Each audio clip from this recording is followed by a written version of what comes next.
In this guide, we'll walk through how to create and schedule a job in FieldMagic. To get started, head to the left-hand navigation and select the Job Wizard. Enter the name of your customer. This can be an organization or an individual.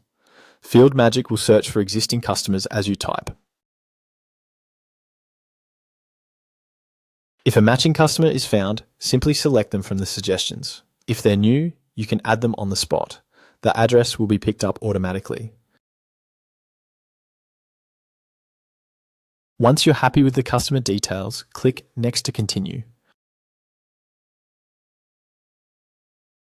You'll now have the option to add contact details or skip this step if it's not needed.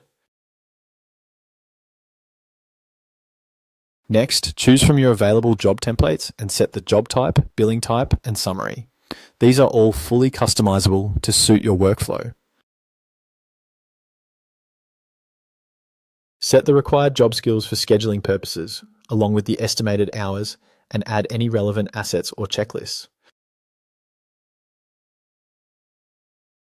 When everything looks good, click Next. From here, you can create the job, schedule it immediately, or open the work order to add fixed price items. And that's it. Your job is created and ready to go. If you have any questions, check the related articles on job management and scheduling.